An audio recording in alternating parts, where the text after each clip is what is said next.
नमस्कार, नीतिस्पंदन या चॅनलमध्ये आपले सहर्ष स्वागत आहे. आज आपण पाहणार आहोत कामदा एकादशी याविषयी सविस्तर अशी मराठी माहिती. कामदा एकादशी चैत्र महिन्याच्या शुक्ल पक्षातील एकादशी तिथीला साजरी केली जाते. या दिवशी उपवास केल्याने व्यक्तीचे सर्व पाप दूर होतात, दुःख दूर होतात असे म्हणतात. 2026 मध्ये कामदा एकादशीचा उपवास रविवार 29 मार्च 2026 रोजी केला जाणार आहे. चैत्र शुक्ल एकादशी तिथी 28 मार्च रोजी सकाळी 8:45 वाजता सुरू होऊन 29 मार्च रोजी सकाळी 7:46 वाजेपर्यंत असेल.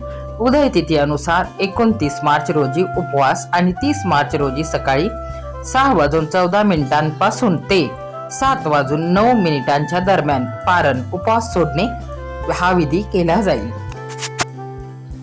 कामदा एकादशी श्री विष्णूंना प्रसन्न करण्याची तिथी आहे. या दिवशी श्रीकृष्णांची उपासना करून देखील सांसारिक दोष आणि पापांपासून मुक्ती मिळू शकते. कामदा एकादशीच्या दिवशी सुख आणि समृद्धीसाठी आपण खालील उपाय करू शकता. जर तुमच्या वैवाहिक जीवनात अडचणी येत असतील तर श्री विष्णूंसमोर 2 अखंड हळकुंड अर्पण करा. या दिवशी गरजू लोकांना हरभरा डाळ आणि मिठाई दान करा. यश आणि प्रगतीसाठी भगवान श्री विष्णूंना पिवळ्या झेंडूंची फुले अर्पण करा. ओम नमो भगवते वासुदेवाय नमः या मंत्राचा 108 वेळा जप करा. भगवान श्री विष्णूंच्या मंदिरात मोरपीस किंवा मोरपंख मुकुट अर्पण करावे. सुख समृद्धी मिळेल, दुःख दूर होईल. पापांचे प्रायश्चित्य होण्यासाठी भगवान श्री विष्णूंना चंदनाची माळ अर्पण करावी.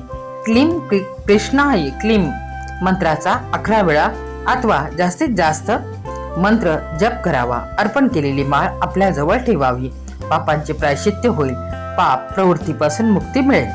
चैत्र महिन्यातील शुक्ल पक्षात येणाऱ्या एकादशीला कामदा एकादशी म्हणतात. या एकादशीला फलदा एकादशी असेही म्हणतात. या दिवशी भगवान श्री विष्णू व माता लक्ष्मी देवींची पूजा, आराधना, मंत्र जप, तप, साधना केली जाते. काय आहे बरे कामदा एकादशी व्रताचे फळ? तर चला पाहूया. या दिवशी भगवान श्री विष्णूंची विशेष कृपा प्राप्त होते.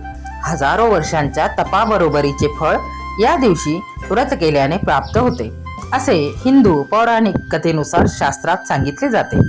या दिवशी श्री विष्णूंची पूजा केल्याने प्रत्येक कार्यातील संकटे, अडथळे दूर होऊन यश प्राप्त होते, समाधान मिळते, सर्व संकटांपासून मुक्ती मिळते, घरामध्ये सुख शांती येते, अपूर्ण राहिलेल्या इच्छा मनोकामना पूर्ण होतात. हे व्रत केल्याने सर्व प्रकारच्या पापांचा नाश होतो. व्रत विधी याविषयी जाणून घेऊया. व्रताच्या दिवशी सकाळी लवकर उठून स्नान करावे. भगवान श्री विष्णूंबरोबरच श्री कृष्णदेवांची देखील पूजा अभिषेक करावा. फूल, अष्टगंध, चंदन अर्पण करावे. गोड नैवेद्य अर्पण करावा. ओम नमो भगवते वासुदेवाय या मंत्राचा जप करावा. कीर्तन, भजन, नामस्मरण हे व्रत करत असताना करावे. त्याचा आपल्याला उत्तमातला उत्तम लाभ होत असतो. कामदा एकादशीच्या दिवशी करावयाचे शिवपुराणातील विशेष असे उपाय.